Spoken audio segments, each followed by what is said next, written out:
First of all, everybody, thank you again for taking the time out their day to do this.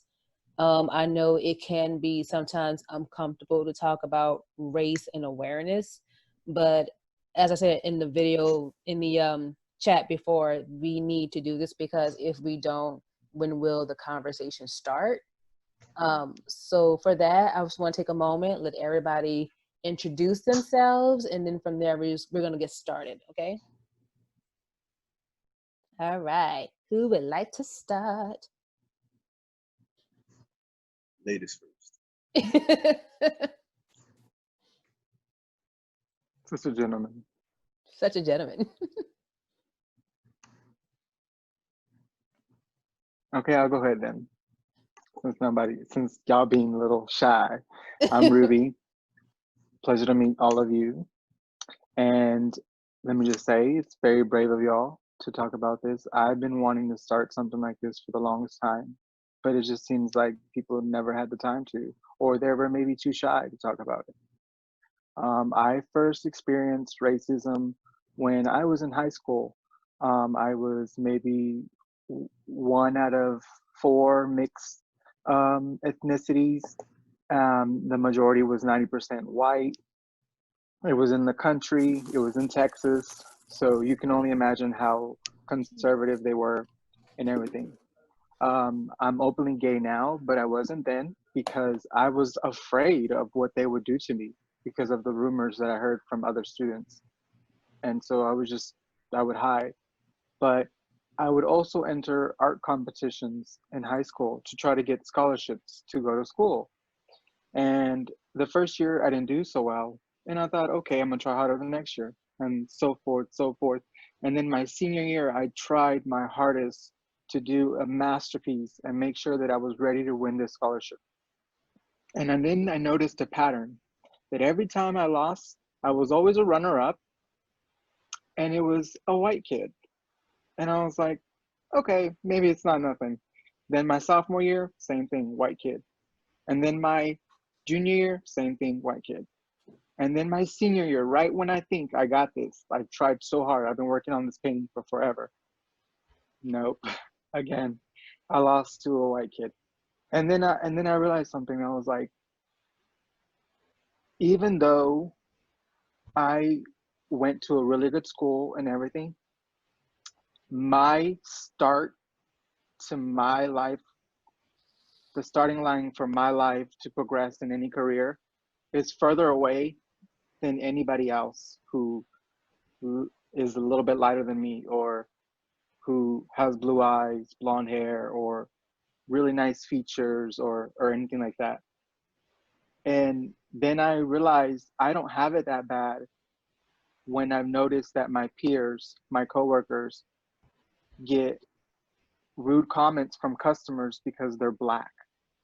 And then when I hear that, and I've heard it and I've witnessed it, I'm just like, wow, what I went through, the degree of it isn't that severe. And then you hear this thing about Black Lives Matter. And at first I didn't understand it because I was on the bandwagon of all lives matter. But then I saw the irony of it and I realized, oh, I understand now what the message is. But you know what? Knowledge is power, right? So the only way that I understood more about my own community was to research and find out, how do I talk to somebody? How do I approach this person? Even through sexual orientation. You know, you don't want to be rude, but even then you find yourself in the circumstance of maybe they don't want to talk about it, and you just ask them a question and they ignore you. And then that's when I realized some people are not as brave to talk about these things. That's true. Thank you, Ruby, for starting this meeting with that. Who would like to go next, just as an introduction? I'm gonna do mini, miny, mo. Y'all better pick. Mm-hmm. All right, I'll go next. Yay. Hi, I'm Emily. You'll have to forgive me, it's a little the protests around here are all centered around my neighborhood. So we got the police station about 3 blocks away, and that's where everybody's meeting. So it's helicopters and loud noise all day. I am, let's see. I currently work in the nonprofit field. I process gifts for a large disease research center, but I originally got started in the nonprofit world as a case manager at a series of homeless shelters in Los Angeles. And while I was there, I had majored in women's studies. We talked a lot about intersectionality, and we talked a lot about more than just gender issues. We talked about sexuality issues. We talked about race. We talked about disability and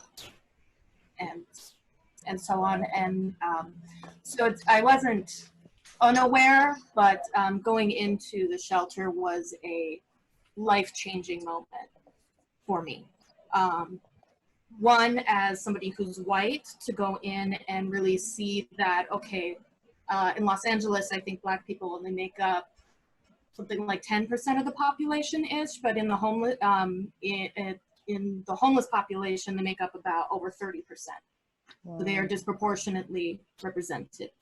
So I went in to realize both that, and then to also realize that what we did have in common, because it was very real to understand that if I didn't have the privilege that I had, if I didn't have whiteness on my side, if I didn't have class on my side, with my mental illness status, I have bipolar type 1 disorder that has really affected my life since I was about 19 years old. I realized really quickly that if I didn't have all of that, that could have been me. I could have been one of the people in the shelter. And it was a very powerful few years of my life. I ended up having to leave after I had a client who his boyfriend murdered him, and I lost it mentally a little bit. And so I moved into a slightly more gentle, I guess, if you will, field of fundraising. And I'm excited to be here because, you know, we actually had a town hall at my job today talking about all of this, and it's a very, I live in Seattle, it's very white, extremely white here. And what became very apparent during the course of the town hall was that just white people don't want to talk about this. We don't want to talk about this. And, you know, it's time to. And so going through the meeting today really made me excited to be here to talk with you. So. Thank you, Em.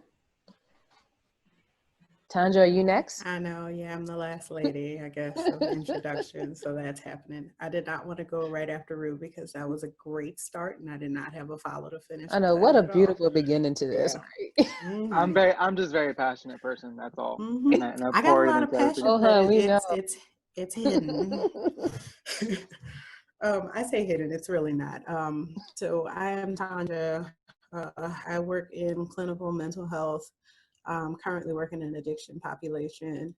I absolutely love to have these types of conversations. I have a whole thing that I'm going to share with everybody so that we can all talk a little bit more. I'm a believer that language and legislation are the greatest facilitators of oppression. So being able to have conversations about how the language we use and the way that things are written, how they affect people of color, people who aren't able-bodied, people who don't fit the norm, and how gentle we need to be and how it is that we approach others, the changes that we can make happen just in the way that we speak. So I'm looking forward to digging more into that as we get further onto this. That's all I have. No, that was perfect. L's on you, bud. I had to unmute myself. Learned that trick earlier. How's it going? I'm Al, or Al Green. That's literally my government name, by the way, no relation. this entire situation, entire topic is something that's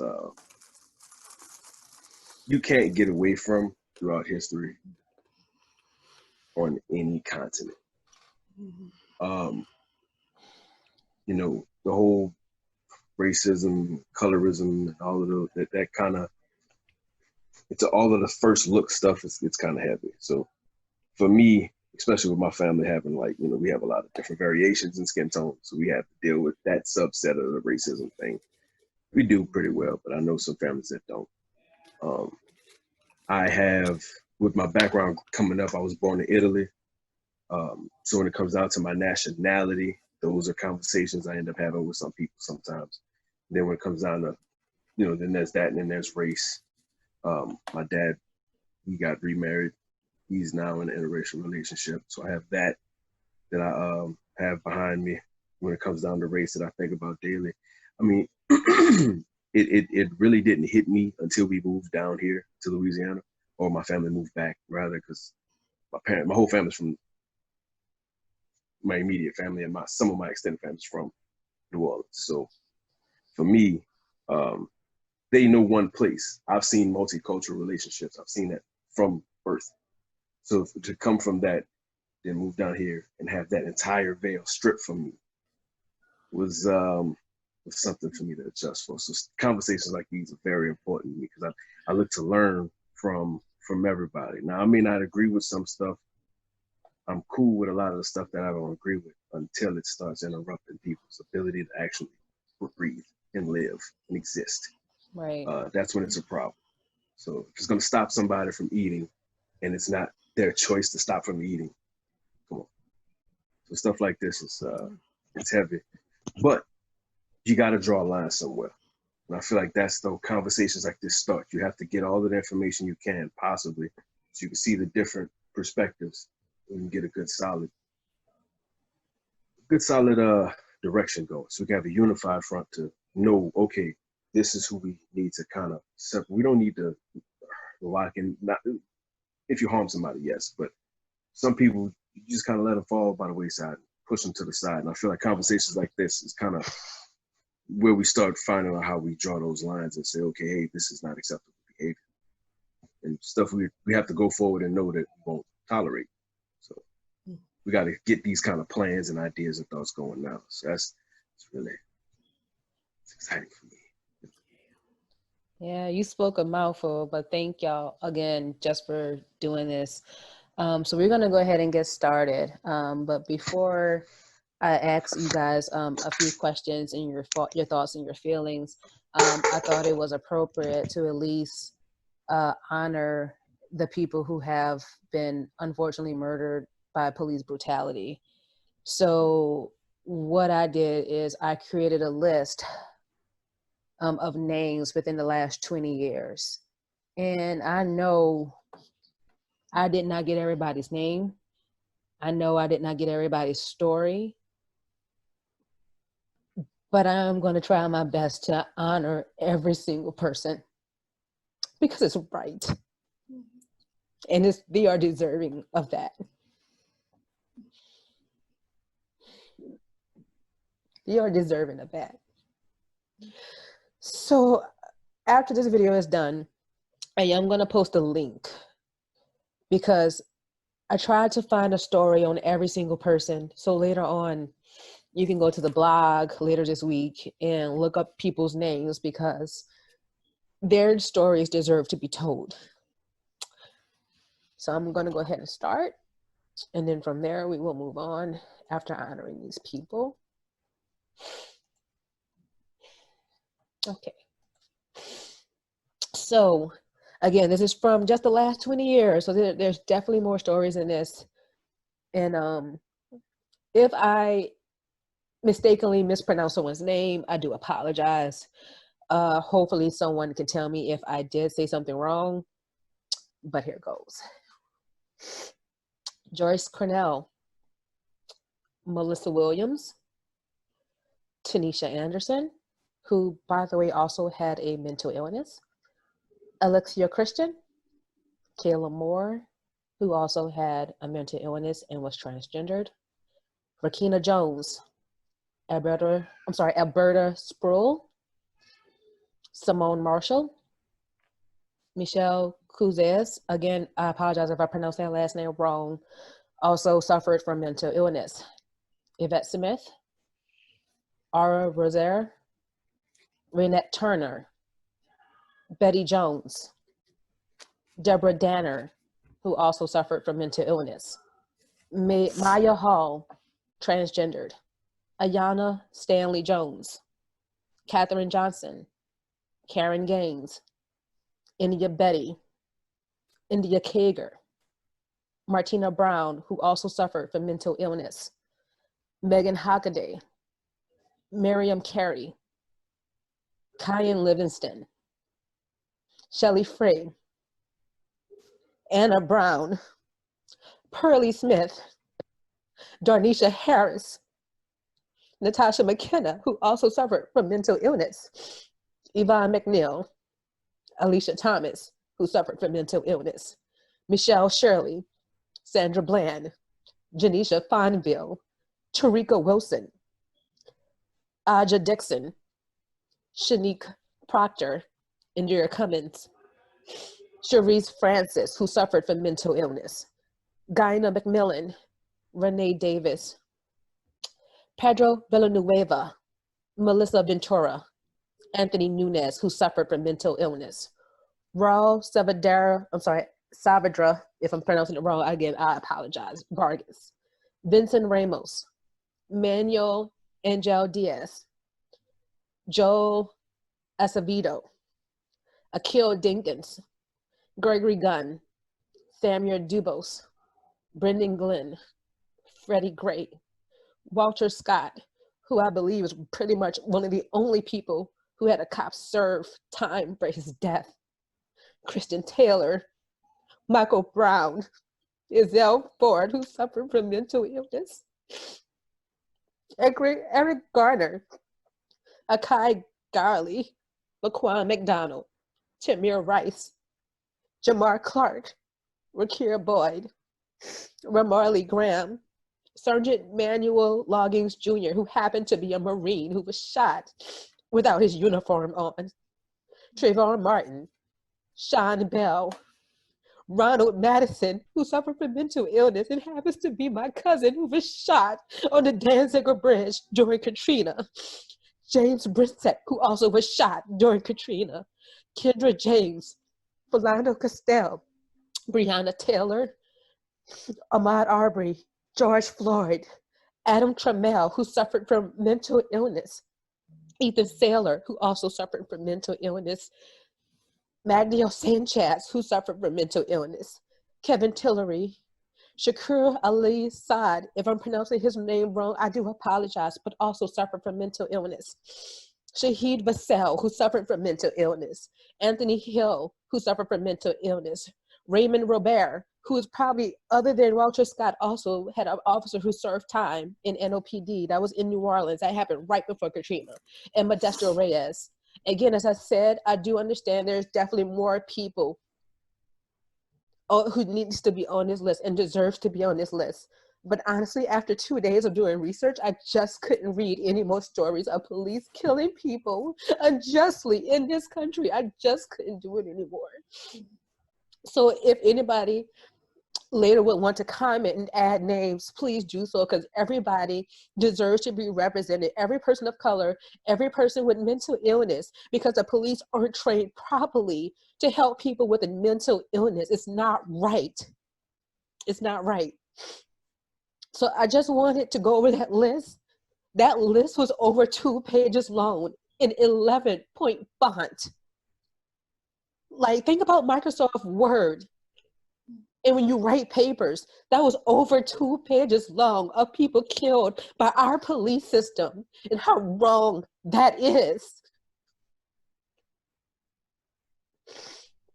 I'm sorry, I just really had to get that out.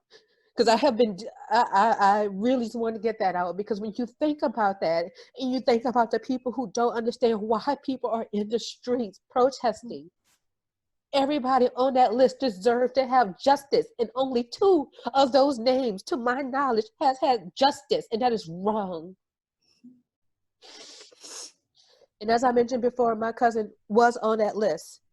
And while Ronald did somewhat had justice, those police officers were released before their time period. So they did not serve the full time that they were supposed to serve.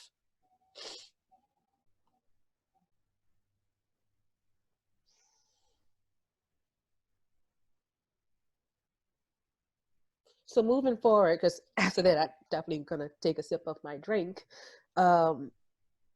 I am gonna try to ask everybody to keep it between 3 minutes or so on this question.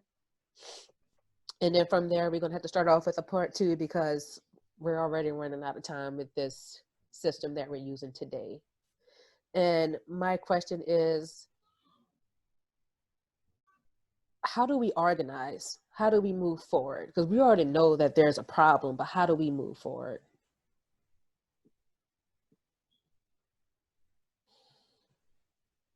So moving forward can't happen without looking back. I teach people regularly that the only way for you to change your pattern is to know what it is, to acknowledge what it is, to look at what worked and why it worked for you, and then look at all the ways it didn't work. Again, I work in addiction, so I talk with people, and everybody's chasing a high. There's something that comes from it. There's some fulfillment. There's some joy. There's an escape. There's a feeling that is paired with it. But eventually, you start to realize that it's taking more than it's giving. The same has to happen for this.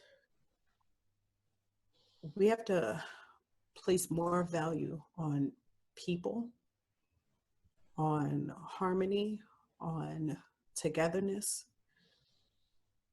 And the only way that we get to that is to look at how we didn't value people, how we haven't practiced harmony or togetherness, all of the ways that we failed as a humanity to treat people like people.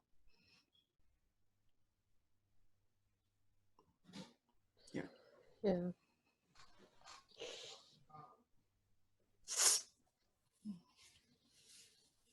I think another way of moving forward definitely starts with today's generation.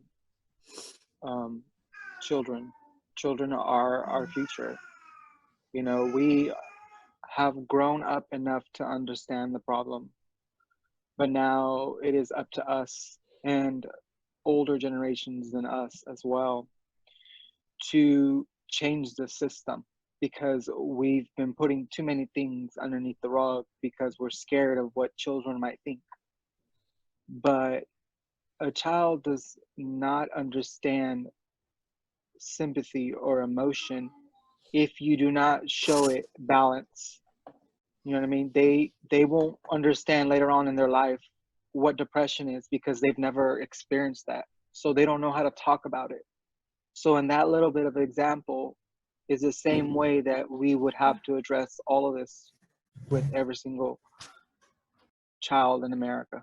Not in America, but in the world, the whole world. Speaking of children, hey Aubrey, I love you, baby cakes. Oh, that's my little sugar booger. Oh, hey, baby. She can't hear you because I had a headset in. Oh, dang it. Hold on. You say hey? You say hey? Well, she's say waiting. Hi. Hey, Aubrey. Hey. See, exactly right there. That's our future. That's what we're trying to protect.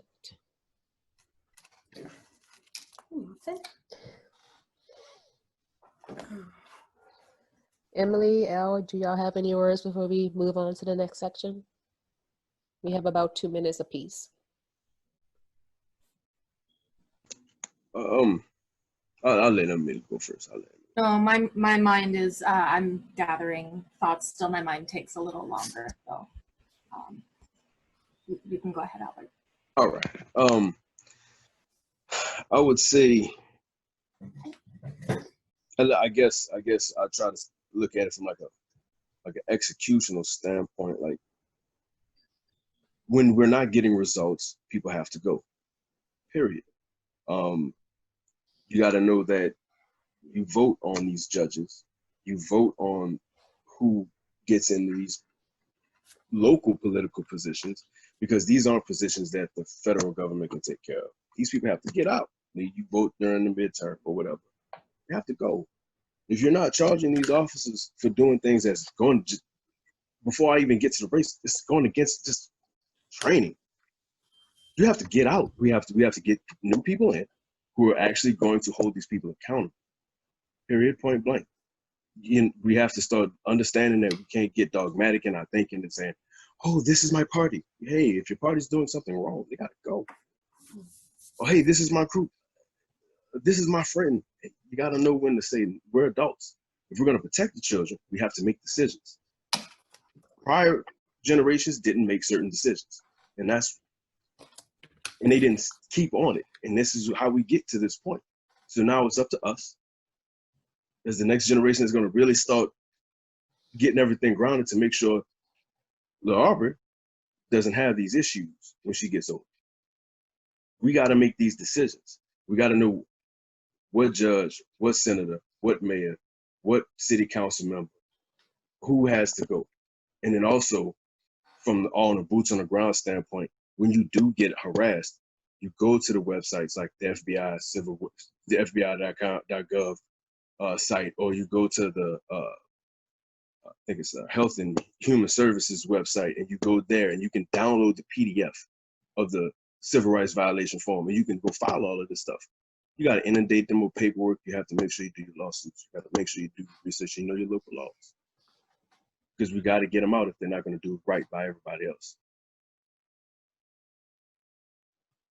Yeah, that is actually good advice. I actually never thought about doing paperwork for the FBI to move forward. That's actually really something that probably we should think about.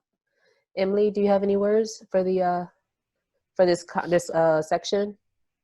I do, yeah.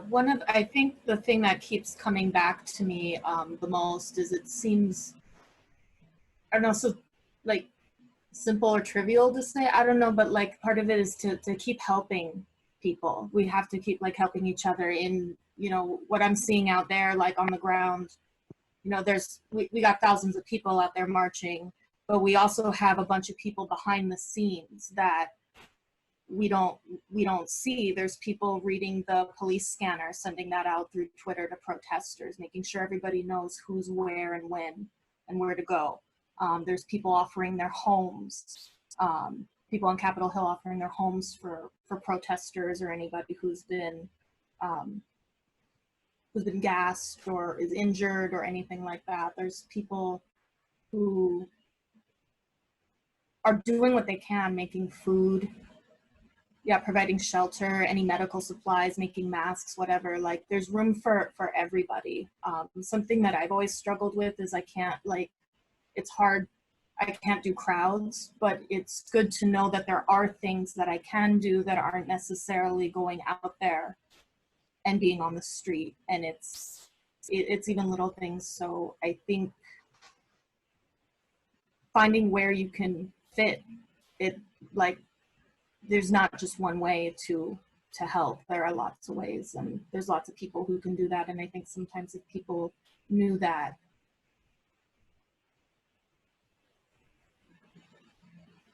they wouldn't have the barriers to access. And yeah. Cool. So I think we're going to move forward, because I just got a message from Zoom saying we're going to remove your 40-minute time limit. So I'm just going to see how long they let me go with this. If not, I might just start a whole different thing, just do everything over. I'm praying to God to just let me continue, because to be honest, I don't want to use Zoom, but I'm just going to have to thug it out. So thank y'all again for just thugging it out with me. And hopefully this all work. And I just gotta keep it funky with y'all. I'm not too impressed with this site, but we're just gonna use what we gotta use. And don't worry, we will edit this out. All right, no worries. All right, so moving forward, Ruby, you kind of already talked about your first experience with racism. I'm gonna go ahead and restart that conversation if anybody else would like to piggyback on that, because I'm pretty sure people have different experiences or even witnessing this racism. So I'm just going to go ahead and throw that out, and whoever would like to start, please do so.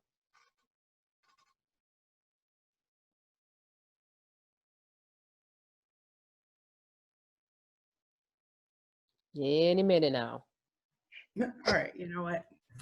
So the first, and when I say experience, I talk about the direct experience of racism for myself.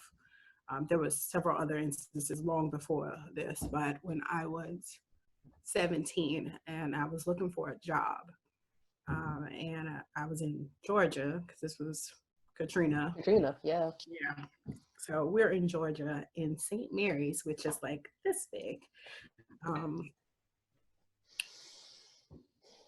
I turned in my application, and the person on the other side of the door said, "There's no way I can hire somebody like this. I can't even say her name.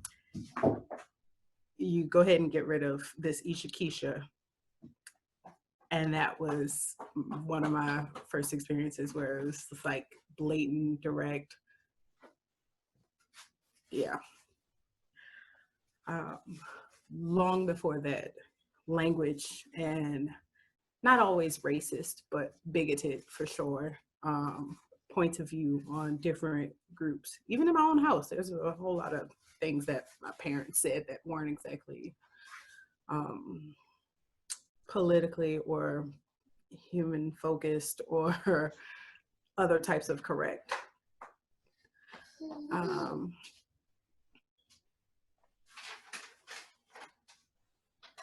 I think a lot of it drives why I'm such an advocate for informing people of the proper way to use certain language and how we practice othering so very much in our languages. Yeah. Was there more that I needed to say? Nah, that was pretty good, especially when it comes to like languages. I mean, I can divulge into like a whole different topic of like microaggressiveness of like, oh my God, you're so eloquent when you speak. Oh, you don't have a New Orleans accent. I mean, we can go on for days, but we don't have time for that. Elle, do you have anything? Yeah. One was one that was kind of told to me that I experienced, and I didn't really realize what was going on. So I'm gonna leave that one alone. And that involved the teacher. But I would say honestly, my first overt situation, it's kind of like doubled down. It's like it's racism, and it was a police involved situation. Went out there to Tigerland in Baton Rouge. The people who are out that way or been out that way, they know what that is. There's also a bar out there that has a gigantic Confederate flag on the back wall. Just kind of give you an idea on the area that I'm in. And people tried to fight to get it taken down. Hey, it's a private business. Once I saw the flag, I was like, nope, not spending my money in here anymore. So that was my personal choice. But I went to another bar in that area. And when I went to the bar, some guys got into a little scuffle. Now, there was like 3 fights that night. 2 or 3 guys that were fighting that were, of course, white, Caucasian, however you want to say it. There were 2 black guys that got into a fight. Now, I arrived there. It was myself and like 5 other people in my car. Okay. I had on a brand new shirt that I had just bought. I had no intention of fighting anybody, and I did not fight anybody. I'm 99% sure if any of this would have even went to the case, the actual case, they would have seen on video that I hadn't gotten into a fight. I had my drink spilled on me, and I was just sitting up there like, no. Bartender got me another drink. He was like, hey, man, it's all good. You were chilling. They were fighting. You stayed out of it. Thank you. Got me another drink. I thought I was good. We go to leave. I parked across the street from the bar. I had to come back around the neutral ground to come away from the bar. And All I see is the crowd pointing at my car. Like, that's him. I'm talking about Christmas, like the police were just arriving. I have never seen that many guns pointed at somebody in my life, and it was all pointed at me. I'm just sitting there. Yep, I'm laying on the ground. I do my thing. I keep completely still, search my car and all of this. Never got breathalyzed, and I got a simple. I had to write it down. I think it was a simple drunk and a fistic encounter charge. I might be butchering it because I try not to pay attention to stuff like that. Yeah. They never asked me what I was involved in. They never gave me a breathalyzer or a sobriety test. Gave me the charges and sent me on my way. As if, like it was all good. Like, hey, you get to go home. No, I wasn't even involved. But, I had to fight that. That was a whole nother ordeal with the judicial system. So, yeah, it's odd to get profiled and get pointed out like, hey, yeah, he did it. But you never even asked me my involvement. And you're like looking at people who are clearly inebriated, shaking their head saying, yeah, that's him. I got 6 people in my car saying, what you talking about? And another 15 in there that saw me and said, what you talking about? But you know who pointed me out, of course. And the guys who actually got into the fight were parked right next to the building. So you're at the wrong place at the wrong time.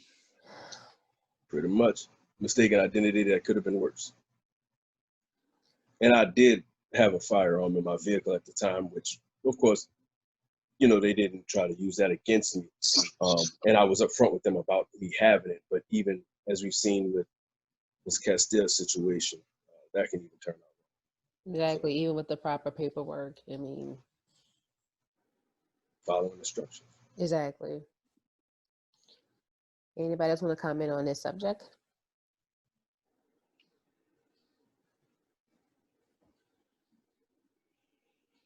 All right. In that case, I'm going to move forward. So obviously this week we have seen the protest for Mr. George Floyd. And I guess my question would be is, what is your stance on the protests around our country right now? Like, do you see it as positive? Do you see it as actually working towards something? Do you think perhaps that we shouldn't do it? Like, any opinion is respected on this, hopefully, but I would like to hear different people's opinions, though, moving forward. I'll go ahead and start with that question because a lot of people haven't agreed with me, but I think this is long overdue. All these protests are long overdue. This is something that was supposed to happen a long time ago. But for some reason, we waited for another body to be buried. We waited for another body to be buried. We waited for another body to be buried before we finally said, you know what, billionaire people, you know what, politicians, you know what, people that we elected, you are not doing anything. You're not doing anything. So we're going to show you that we mean business, because to you, that's a statistic. That's a statistic body you just added on to a whatever numeric system or whatever life percentages you think everybody's worth, because that's all they think of to us. The people at the bottom, the people in the lower class, or the people in the middle class, we're just numbers to them. And if we die tomorrow, whether it's from COVID or from a gunshot wound, that because a brother killed another brother or a sister killed another sister, whatever it is, they don't care.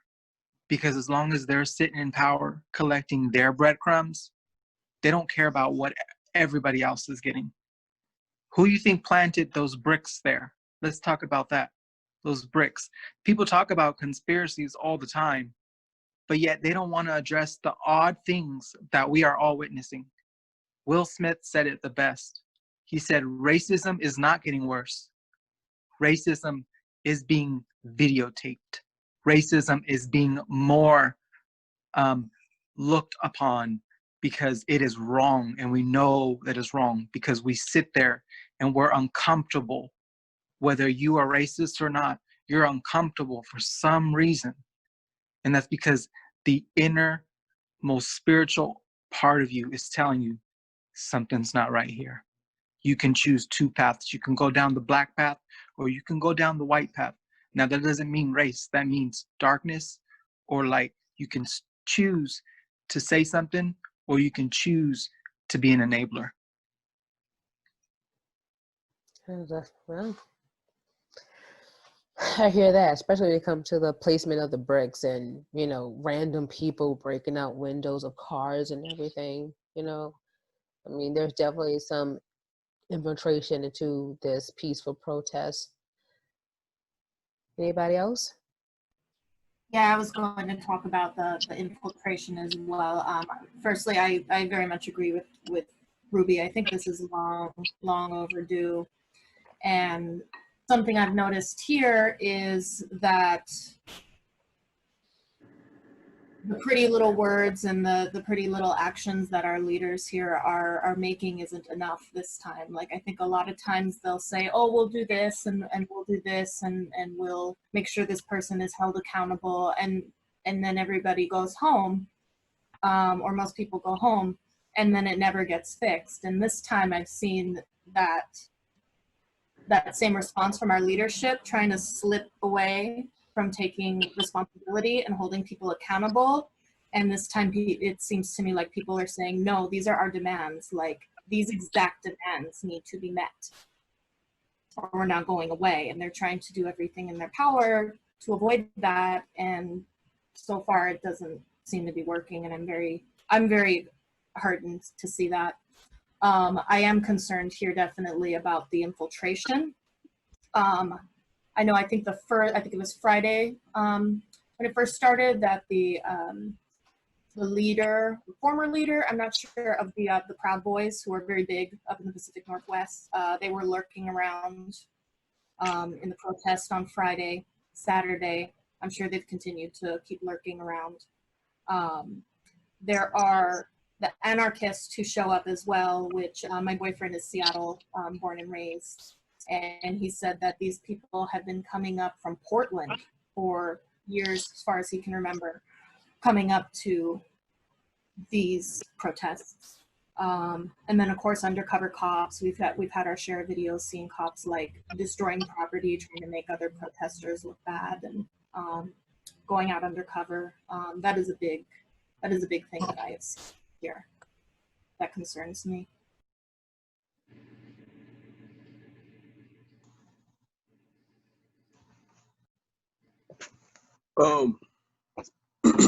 I'm gonna say, honestly, we need all of the energy.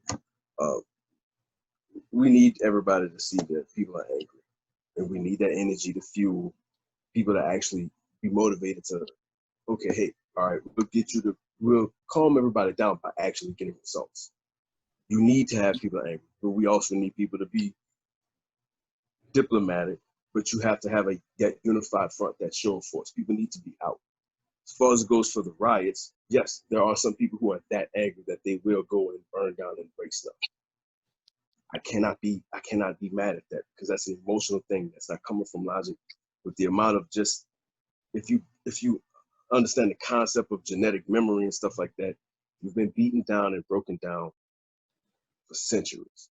Then you pile upon all of the other social things that get pushed upon us. Oh, well, you don't have a visual illness, you have a mental illness, so you're marginalized, or you believe in this, or this is your sexual orientation. Then you have all of that pressure on top of it too, and you're a minority.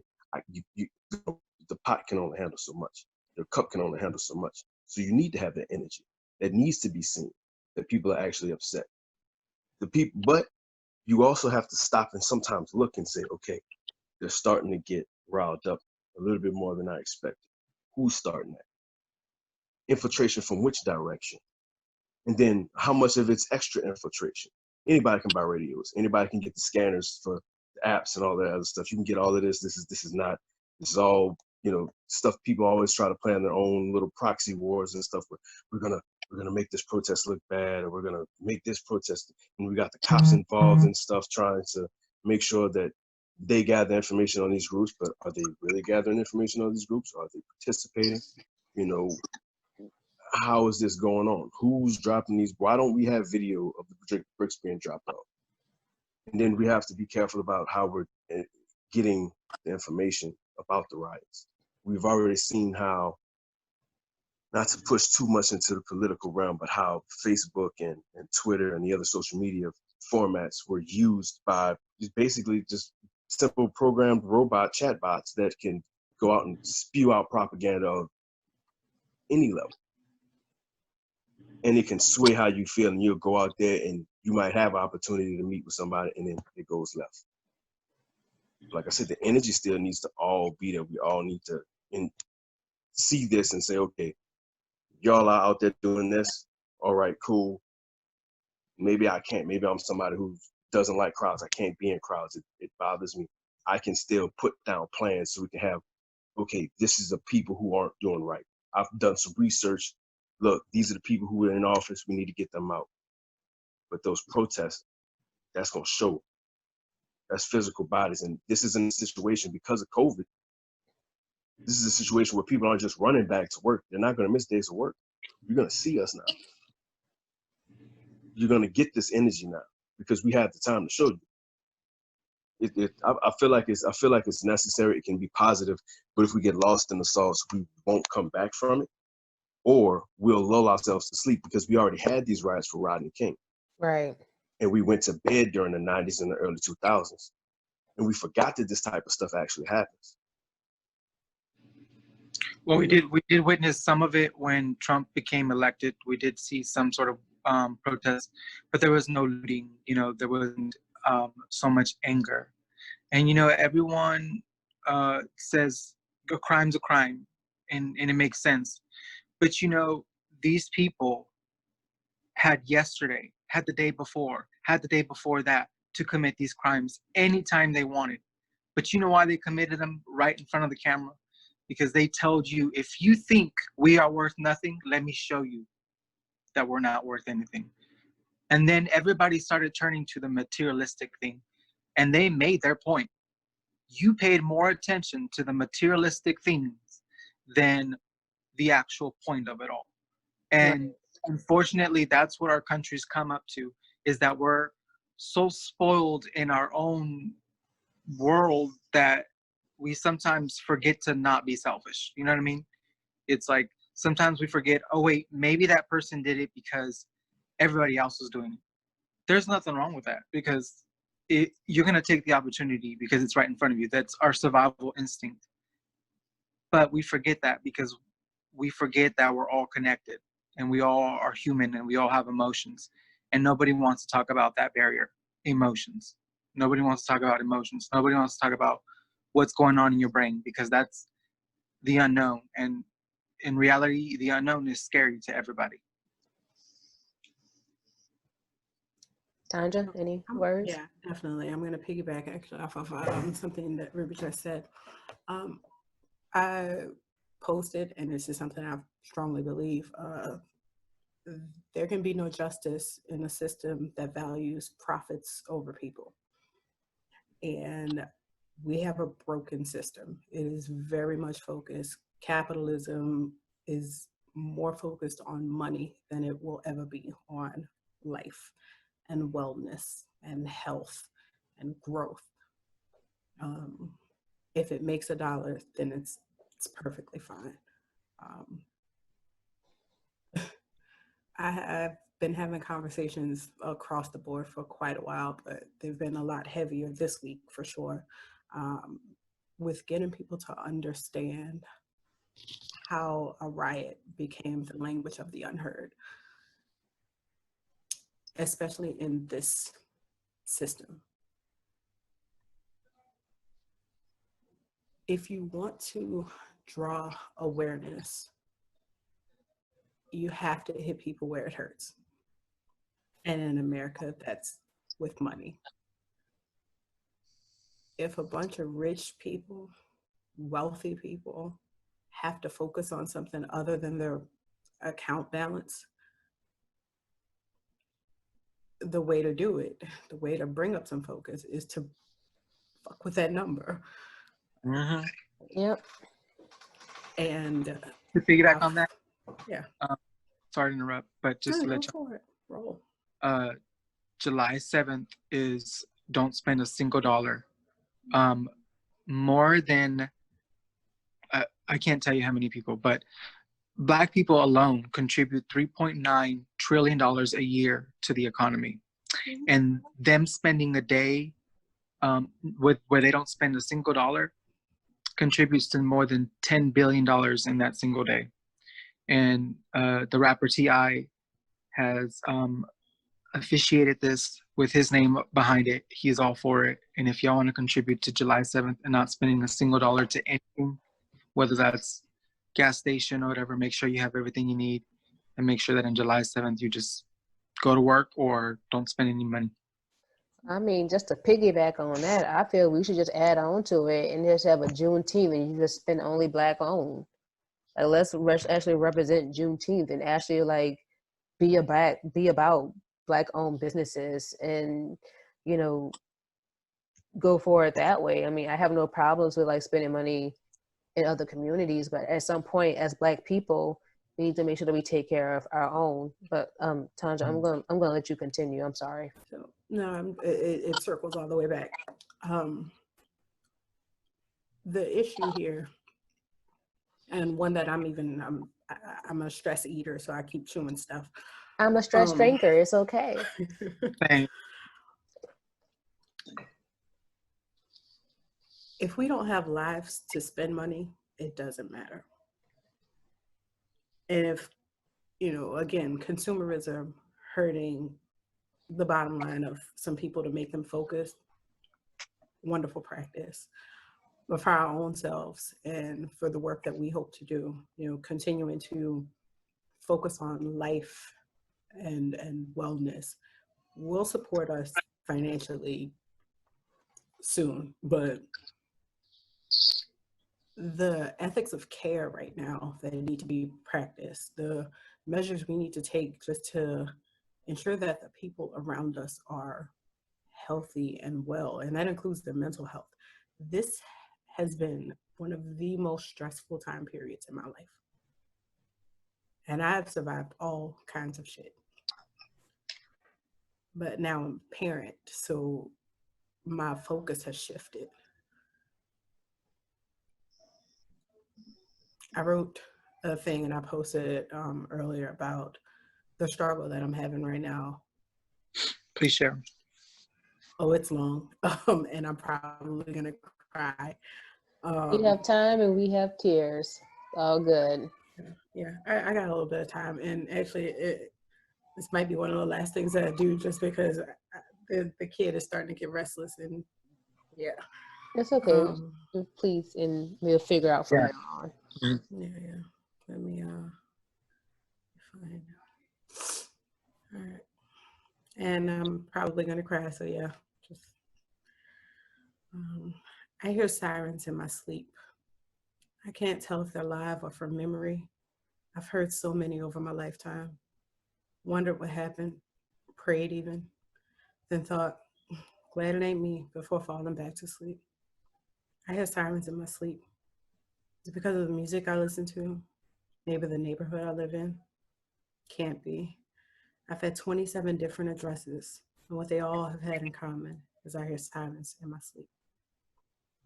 I hope it's one of the elders finally escaping the horrors of this life, but more likely than not, it's somebody with their young life getting cut short on a young night. A night like tonight, like every night, I hear sirens in my sleep, which is hardly ever now, because I'm somebody's mom, and I have to wonder if she hears them too. What am I going to say they are? How can I explain when they can mean so many things? When is the right age to teach her the difference between sirens that save and the ones that might kill? Is there even a difference? Will she fear calling 911 because she fits the description of the person she needs saving from? I hear sirens in my sleep. Sometimes faint, subtle, sometimes blaring so loud that I can't dream pleasant dreams.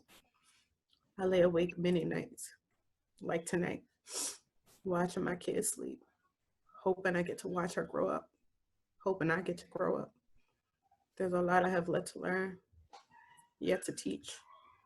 I hear sirens in my sleep. I can't tell if it's my ears ringing until I've read the news the next morning. I can't watch it anymore. It's overwhelming to think of all the lives lost, the sirens responded to them, the sirens heard just before the losses. It's too much to think about, but it's all I think about. Tonight, every night, I hear silence in my sleep. That was beautiful. That was honestly a work of art. I felt exactly what it's like to be a mother listening to. And most importantly, I mean, this is your truth as a mother now. And I mean, I can't understand it because I'm not one, but I do know, like, you know, when you hear sirens, you're wondering, well, who is it this time? Or the fact is you see somebody walk out the door and immediately you pray to God that they come back to you the next day.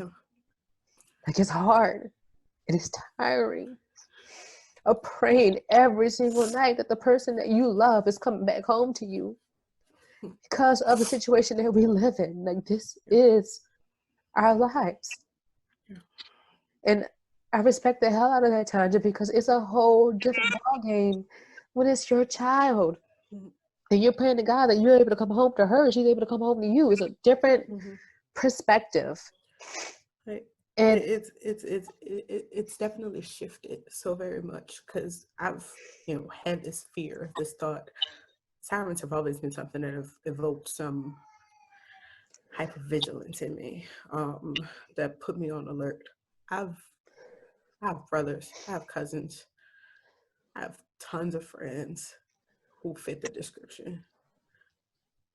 I used to tell my stepbrother Ryan all the time. Like, it was almost a joke, but it was, you can't be Black without ID. You cannot leave your wallet at home. Like, get your shit together. And it had become so ingrained in our daily conversation. Like, and now as an adult, I'm really thinking back on how painful it must be for a parent to think that any moment, especially a son, like, your son might not return. And just to piggyback on that, I've always kind of like, oh, well, I was telling my brother, phone, keys, wallet. I was telling that phone, keys, wallet. And I remember a few months ago when he had another job at the time, and he actually got stopped by the police. And they were just like, well, where are you coming from? He's like, I'm coming from work. I'm walking home. And they didn't believe him. And he pulled a chit out of his pocket and be like, this is the time I clocked out from work. This is where I work. And that's the only reason why they believed him, is because he had a fucking chit in his fucking pocket. And I'm like, who the hell keeps their clock out time? Because he knew there was a possibility that he would be stopped by the police. That's the sad. near heart attack that I had in hearing that he reached in his pocket shows how much that this is just not safe. It's not. And the fact is, of course, I had to talk to my brother about the situation because it's not, to be honest, it's not the first time he's been stopped by the police. It's not. He's 24 fucking years old. It's not the first time. And, he goes, okay, I'm going to reach in my pocket now. And, some of y'all know my brother. He can be an absolute dick when he really wants to be.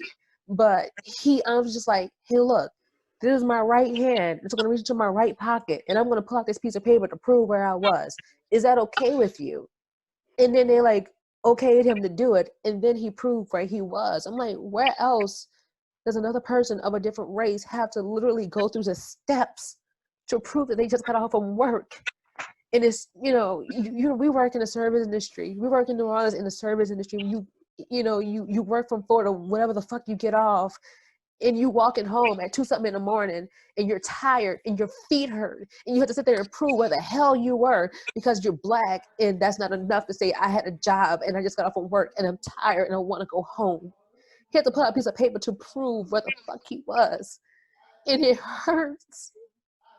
It hurts so much because in those situations, you pray to God, he just get his ass home. And that's all you really want is for that person to get his ass home. Because you Not have just that, police Patrick, officers, but black or white, doesn't really matter, do not also believe you. imagine if It's he hard. didn't know how to talk. Because let me tell you, I have witnessed so many racial acts just because someone doesn't know how to speak properly. Just because someone doesn't know how to say a word. I And have so much on this subject, but I need to leave. No, I understand. I am awaiting part 2. Which kind of would probably go off to what Ruby just said, just like mental We have a lot illness. to talk about. And the fact that in mental illness, if you cannot verbally express yourself, you are killed. So there would definitely be a part 2 of this conversation. Yeah. Okay. Well, But thank you all for your time. good night, Tanya. Again, looking forward to it. Just, shoot me a message when you can. Bye, all. bye. Thank Yeah. you guys so much. I do appreciate everyone's time for being here. And you know,